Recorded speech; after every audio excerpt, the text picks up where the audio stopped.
부자들은 경제신문을 읽는다 시간입니다. 김권진 차장과 시장 그리고 종목에 대한 이야기 나눠보겠습니다. 차장님 어서 오십시오. 네, 안녕하십니까? 네, 앞서 오프닝에서도 저희가 이야기를 나눴습니다만 희망을 잃은 미중 무역 분쟁 조기 타결, 여기서 조기 타결이 힘을 잃었다라는 겁니다. 한국 증시는 어떻게 바라봐야 될 것인가라는 거예요. 일단 앞서 오프닝에서도 언급을 했습니다만 동맹국에게 미국이 너네도 협조해, 너네도 중국 기업들 제재해 이런 식으로 움직임을 나오다 보니까 중국에서도 또 강경한 목소리가 나오고 있죠.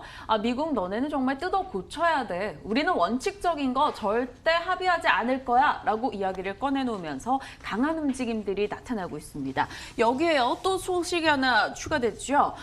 미국 측에서 자국 통화 절하 국가에다가 상계 관세를 부과하겠다, 뭐 중국을 노린 거 아니냐라고 시장에서는 해석을 하고 있습니다. 치열해지고 있는데요.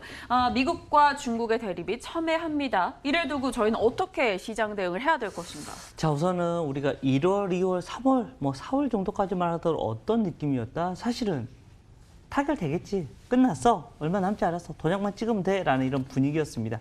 이게 이미 될 거라고 확신을 하고 주가에 이미 반영이 돼 있었던 게 사실입니다. 그런데 실제로는 아니었다라는 생각을 합니다. 왜냐하면 지금 현재 미국에서는 계속해서 트럼프 대통령의 지지율이 올라가고 있습니다. 강경 노선을 할 때마다 중국에 대한 이런 강경 노선을 할 때마다 어떻게 보면 이거 올라가고 있고요. 중국 같은 경우는 어때요? 지금 아니야. 우리가 내수 부양만 하더라도 먹고 살 수 있어. 아직까지 여력이 남아 있는 겁니다. 어떻게 보면 두 나라가 양쪽 다 결국 뭡니까? 경기가 나쁘지 않다라는 겁니다. 미국이 오늘 새벽에 발표가 됐던 경기 지표, PMI 지표가 발표가 됐는데요. 안 좋게 나왔습니다. 별로 안 좋게 나오면서 시장이 좀 안 좋았었고요. 실제 유럽 같은 경우도 별로 안 좋았습니다. 어떻게 보면 경제 지표들이 계속해서 지속적으로 안 좋게 나오고 이렇게 하면 조금 더 빨라질 수 있을 것 같습니다. 그런데 경기가 양쪽 다 괜찮다. 우리 아직 살만해라고 하면 어떻게 보면 둘 중에 한 군데가 어떻게 보면 경기가 나빠져서 내가 양보할게. 양보할 거니까 좀 봐줘라고 이렇게 하기 전까지는 좀 당분간은 좀 어려워질 것 같고요. 지금 현재 투자은행 쪽에서도 계속해서 고민을 많이 하고 있는 것 같습니다. 야, 이렇게 되다가는 결국은 관세 전쟁이 붙을 것 같아라는 이런 확률이 좀씩 높아지고 있다는 거 얘기를 해드리겠고요. 결국은 뭐예요? 지금 현재 우리나라 환율을 보시면 환율이 지금 현재 오늘은 조금 강세가 나오고 있지만 계속해서 올라가고 있었습니다. 이 말은 지금 현재는 위험 자산보다는 안전 자산이 조금 더 많이 몰리고 있는 구간이다라는 거 다시 한번 여러분들께 인식을 시켜드려야 될 것 같고요. 지금은 막 열심히 달라붙는 이런 시장이 아닙니다. 한 단계 뒤로 살짝 물러나서 여러분들이 시장을 대응하시는 게 맞지 않나라는 얘기를 드리겠습니다. 아무것도 안 들고 있어서 물러날 수 있으면 좋겠죠. 근데 들고 있는 네. 종목에 대한 대비도 좀 고민을 해봐야 되잖아요. 항상 그러면 우리가 생각을 합니다. 그럼 손절 생각해야 되는 거니? 라고 얘기하면 여러분들이 가지고 있는 종목마다 조금씩 다르긴 하지만 여러분들이 기술적 분석으로 해서 여러분들이 한 번씩은 생각을 해보셔야 되는 단계가 아닌가라는 생각을 해본다. 계속해서 가지고 있는 것만이 답은 아니다라는 거 얘기를 드리겠습니다. 중국 소비주 얘기해 볼게요. 저는 좀 걱정이 되더라고요. 어제까지만 해도 이렇게 걱정을 안 했거든요. 근데 뭐 많이 올라서 떨어지는 종목들도 있지만 네. 아모레퍼시픽, 호텔신라, FNF 뭐 이렇게 계속 하락을 하지 않습니까? 네네. 어떻게 대응을 할까요? OX 세모 주신다면. 지금 현재 네. 바로 한다면 네. 세모. 세모요? 네네. 너무 애매한데요? 그럼 갖고 계신 분들이라면. 얘기하셨잖아요. 그렇게 분명히 답지에 세모도 있었잖아. 네네. 그럼 세모 빼고 OX만 본다면요? X. X요? 그냥 관심을 두지 말을까요? 당분간은 그러시는 게 맞지 않나라는 생각을 봅니다. 근데 일부에서는 어제는 또 막 나 떨어질 때 호텔신라 이런 거 사놔야 된다 하는 목소리들도 지금 있었거든요. 어제도 갑자기 호텔신라가 7, 8% 가까이 그냥 급락이 나왔는데 왜 이러지라는 생각을 해보았습니다. 근데 별다른 이슈가 없더라고요. 단지 그냥 지난번 똑같은 이슈가 한 번 더 나왔습니다. 시내 면세점 몇 개 더 창출한다는 거. 이거 근데 그렇게 큰 영향이 있을까라고 하는데 주가는 거기에 반영이 되고 있습니다.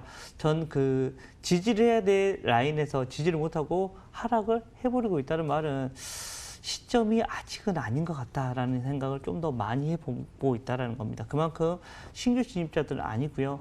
어떻게 보면 그런 손절 라인도 조금 이탈이 돼버린 이런 구간이 아닌가라는 생각을 해보고 시진핑 있다는 방한 겁니다. 취소, 뭐 사드 보복 우려 이런 것 때문에도 흔들린다고도 하잖아요. 우선은 뭐 이제 이 사드까지는 아직은 아니지만 어떻게 보면 주식이라는 게 미래를 밀어 선반영하기 때문에 얘기가 나오고 있습니다. 뭐 없겠지만 우리나라가 사실은 우리가 미국하고 뭐 동맹국이라고 그래서 중국을 져버리면 우리나라 경제는 망하는 겁니다. 어떻게 보면 미국보다는 사실은 중국에 우리가 수출을 더 많이 하고 있는 국가이기 때문에 이제는 중국에 어떻게 보면 더 눈치를 많이 봐야 되는 국가가 돼버렸습니다. 그래서 어느 한쪽도 우리는 놓을 수가 없다라고 생각을 하셔야 될 것 같습니다. 일단은 당분간은, 아닌 건 거죠? 아직은 아닌 걸로.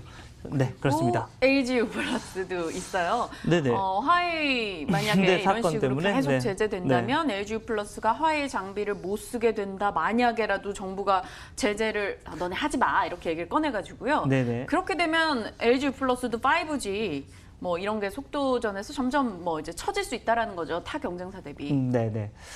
그래도 LG 뉴플러스는 별로 안 빠질 것 같습니다. 이미 다 빠져 있는 것 같고요. 오늘 같은 경우 거의 전저점에서 잡아주는 구간이거든요. 이제는 여기서부터는 뭐 지금 당장 이거 사세요, 꼭 사셔야 됩니다. 이거는 아닙니다. 그렇지만 관심권에는 이제 영역을 올려놔도 되는 이런 종목이 되지 않을까. 왜냐하면 얘는 통신주입니다. 대표적으로 뭡니까? 방어주. 경기 방어주 역할을 하고 있는 이런 회사다라는 거. 그리고 지금 현재 방어주 역할을 하면서도 어떻게 보면 5G로 가면서 성장주 역할까지도 같이 할 수 있는 게 LG 뉴플러스다라는 생각을 하고요. 어떻게 보면 배당에 대한 이슈는 계속해서 꾸준히 나올 거다라는 거 이야기를 해드릴 수 있을 것 같습니다. 지금 당장은 아니더라도 관심 종목으로 LG 뉴플러스는 올려놓으셔도 되지 않을까라는 생각을 해봅니다. 알겠습니다. 뭐 LG 플러스는 세모 정도 저희 정리할 수 있을 것 같아요. 첫 번째 이슈 좀 제가 집요하게 질문을 드렸고요. 다음 이슈는 오늘 수소차 관련한 뭐 수소 관련 종목들이 너무 많이 빠지더라고요. 일진다이아, 뭐 SPO셀, 뭐 여러 EM코리아 이런 종목들이요. 네네. 왜 빠지지 하고 문득 생각이 난 게 이 기사가 있었던 게 생각이 났습니다. 수소 탱크 폭발로 일단 뭐 2명 인명 피해가 있었다라는 건데 뭐 사망자도 늘었고요. 수소 탱크 3기가 폭발을 했다라는 소식이 전달이 됐습니다. 뭐 이것 때문에 빠졌을까라고 생각은 하겠야마는요. 관련주가 일단 떨어지니까 뭐라도 이슈가 있었나 찾아보게 된 이 소식이었고요. 그리고 뭐 수소 전기차 이런 거에 대해서 우리가 안전성에 대해서는 많이들 거론이 됐었던 부분이니까 혹시나 이게 영향을 주려나 이런 생각이 들어서요.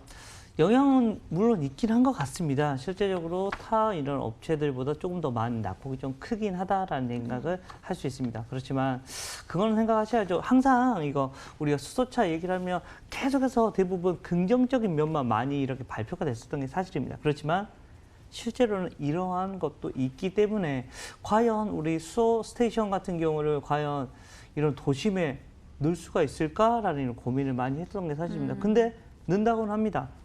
좀 고민을 해보긴 합니다. 위험성에 대한 거. 그만큼 어떻게 보면 여러 가지 장치를 마련해 놓겠죠. 절대 폭발을 하지 않게. 이건 뭐 실험실이었으니까 실험하다가 터지지 않았나라는 생각을 합니다. 즉 안정장치가 없는 거였다라는 거.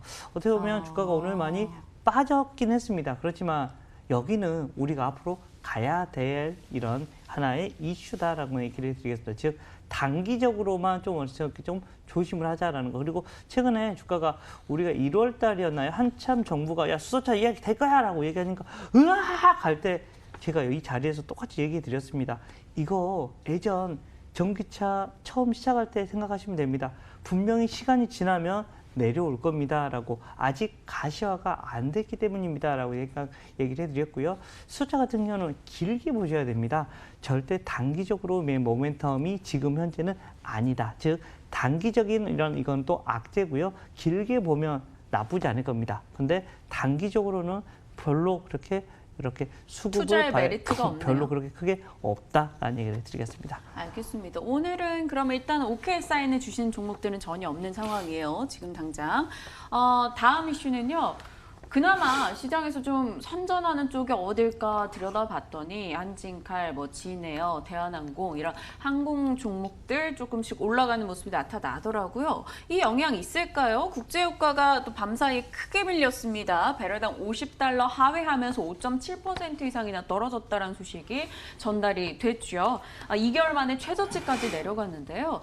이 이슈에 항공주가 보통 수혜주로 거론되니까 영향이 있는 걸까 싶다가 또 개별 종목을 들여다보면 한진칼은 강성부 펀드가 추가 지분 매입을 하고 있는 게 아니냐, 너무 선전하고 있다 이런 얘기도 있고요. 대한항공은 한국투자증권에서 2분기 실적은 생각보다 부진할 건데 그래도 업종 내에서는 가장 선전할 거다라는 증권가 보고서도 있었습니다. 항공 섹터에 대한 의견을 주실까요? 모처럼이네요. 그렇게 좋은 분위기는 아닙니다. 최근에 어떻게 보면 항공 섹터가 가장 대표적인 지분 싸움이 일어나는 거였습니다. 아시아나항공 같은 경우도 그랬고 대한항공 어떻게 보면 한진칼에 대한 이슈가 계속해서 돌았기 때문이었다라는 거 얘기를 해드리겠고요. 유가가 떨어지는 건 물론 원재료기 때문에 좋긴 하죠. 긍정적인 이슈이긴 합니다. 근데 추가적으로 나올 게 얼마나 있을까? 가장 중요한 것은 실적에 대한 이런 고민을 많이 해볼 수밖에 없다라는 얘기를 해드리겠고, 어떻게 보면 대장이 딱 내가 대장이야 하면서 이제부터 이렇게 딱딱딱 이렇게 돼야 되는데 그게 아직은 물음표가 지금 현재 찍혀 있기 때문에 지금 현재는 조금 애매한 구간이지 않나라는 생각을 해볼 수 있을 것 같고요. 오늘은 나쁘지 않다. 그렇지만 조금 고민을 해봐야 돼. 어떻게 보면 단기적인 이슈, 어떻게 보면 미중 간의 이런 무역 분쟁 때문에 수요가 좀 없어진다는 이런 이슈 때문에 WTI가 좀 급락에 나왔는데 과연 이게 얼마나 떨어질까? 이런 고민은 계속해서 해봐야 되지 않나라는 얘기를 드리겠습니다. 알겠습니다.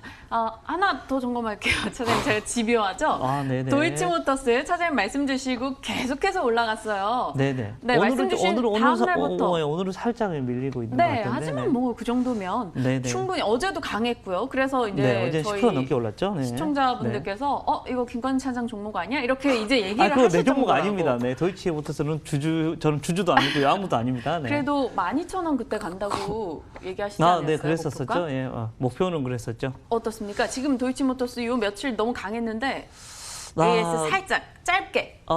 그 나쁘지 않을 것 같고요. 오늘 같은 경우도 잘 버티고 있습니다.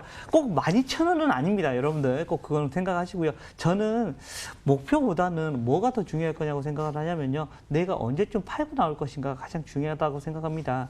주가가 열심히 올라오고 있을 때는 여러분들은 둘 중에 하나를 선택하셔야 됩니다. 제가 주로 많이 얘기를 드리는 게 나는 5일선이 올라가면 팔 겁니다. 지금 신고가 가는 종목들은 얘가 12,000원 간다고 했어. 근데 막 떨어지고 있으면 뭐지라고 그렇게 하시면 안 되고요. 5일선을 매매하시거나 아니면 나는 좀 더 빠르게 하려 그러면 3일선 매매, 이것을 여러분들이 하시는 게 훨씬 더 여러분들 계좌에 수익률이 플러스가 날 겁니다. 단 이게 깨져버리는데 계속해서 가지고 있으면 안 된다는 겁니다. 흐름이 바뀌기 때문이다라고 생각을 하셔야 될 것 같고요. 아직까지 열심히 괜찮다. 그렇지만 항상 여러분들의 매도 시점을 잘 챙겨보자라는 얘기를 드리겠습니다. 좋은 종목, 나쁜 종목 제가 다 지켜보면서 AS 해드리도록 하겠습니다. 도이치모터스는 큰 수익을 주셨네요. 이번 한 주 동안 만약 그 종목 들고 계신 분들이라면 아마 기분 좋으셨을 것 같습니다. 김건진 차장과 함께했고요. 저희 부자들은 경제신문을 읽는다였습니다.